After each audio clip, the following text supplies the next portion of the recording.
My name is Aasif Amin. I am from Kashmir. I have been here for quite a long time. I have done my master's in English from Jamia Millia Islamia, and I'm on roles in PhD program right now. So this poem ये अंग्रेजी में ही है. ये असल में मेरा masters भी English में है, तो जाहिर सी बात है जब कभी ख्यालात आते हैं तो अंग्रेजी में लिखते हैं, उर्दू में भी लिखते हैं, वो कभी और सुनाएंगे आपको. But this poem is dedicated to the people of Palestine. Yeah. And the title of the poem is Notes from Gaza. Notes from Gaza. I do not sleep anymore. I dream of dogs gnawing on humans reduced to carcasses. Yesternight, I woke up, rubbing my eyes. I tried to get away from this horrible dream. I tried to open the broken makeshift window. But again, I saw a dog gnawing on a half-eaten child. Tell me now, how do I get away from what's real? I have tried painkillers turned ash from my burnt tablet box. I have eaten a handful of it, but to my dismay, it causes sleeps rotten. And I dream, and I see the blood-smeared walls and faces of children everywhere. I wonder, how should these dream children sleep? I am an adult rooted near my grave. Not because I am old, but because death knows no number in this apocalyptic land. It's chilly outside in this time of night. We long to see the stars in the dust-smeared sky. You point to a light and presume it's one. Look, there's a star. I say, let's hide. It's the killer drone at distance. We have become fearful of skies. We look at it with utter distrust. I tried to show away that dog and saw another at some distance doing the same. Let him eat at least, you say. We can't stop an animal from filling its tummy. If we can't feed ourselves, let them get fed instead. It will be a sin to let an animal die of hunger. Don't you see? They have closed all the gates to this worn out city, and hunger knows no difference. I have an urge to smoke a cigarette on your loaded monologue on the sin and hunger, but I can't.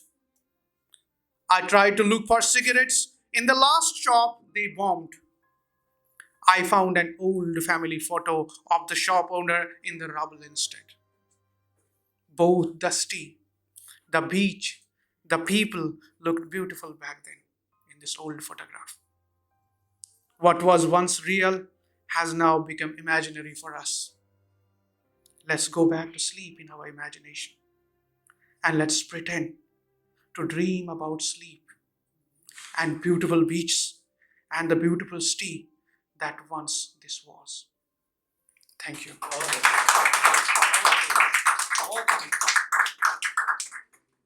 There's another poem, if I have a bit of time. It's sort of a tribute to the people who have been, killed until now. And I thought कि ये एक ऐसा मंच है जहाँ पे हम लोग अश्किया और दिल की बातें तो बहुत करते हैं. क्यों ना आज उन लोगों को याद करें जिनकी शहादतें रायगा ना हो. So here's another poem. It starts beautifully. You will be the best judge of this poem. So the title of this poem is The Poem of a Poem.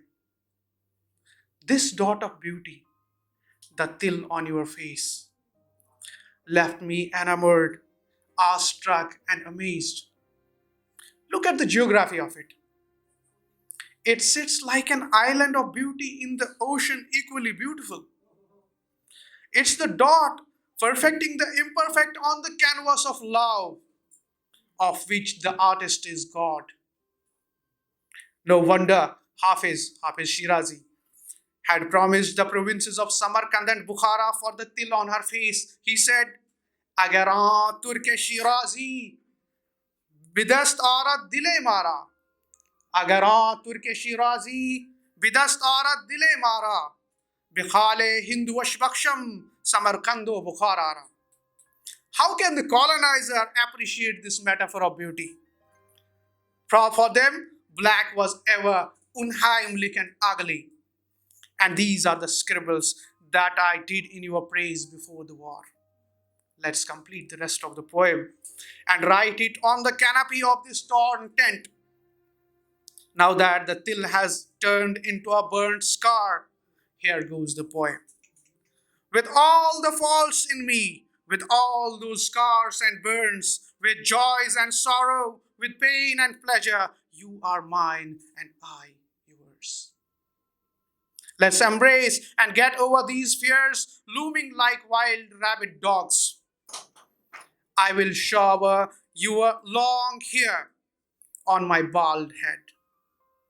The terrain that was, मेरा जो टकला बन गया है, the terrain that was, the dastan that it tells, the oasis turned desert. I ask, how do you love me this much? Why do you care? Without flinching your eye, you respond, I have seen the days of our youth. All things that the eyes consider beautiful age, decay, and die. Let's leave an imprint, a progeny made by the quietest of beauty and pain under this torn tent. Let's write the stories of stories together. I will be the scion, the half-cut pen made out of the wild reed, bled and dried, and you be the ink made with cauldrons of blood,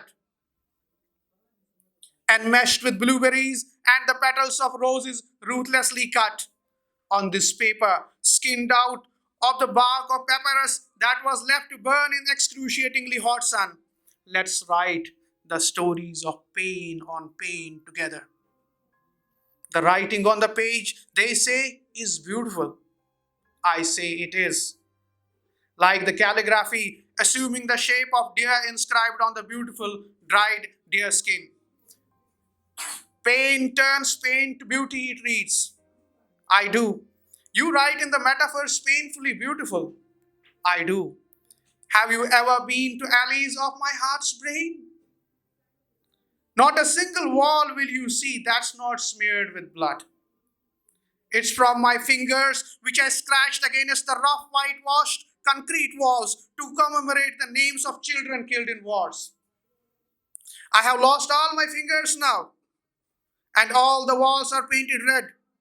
All that is left is my memory resting on the jagged edge of rusty concertina wire, while the pieces of flag and someone's clothes are fluttering as if calling for truce amidst the chaos and cries of war. I don't write poetry anymore. I have named it pain. Did you see the till on her face brought us here? But when I looked closer, it assumed the shape of island like Palestine. Thank you.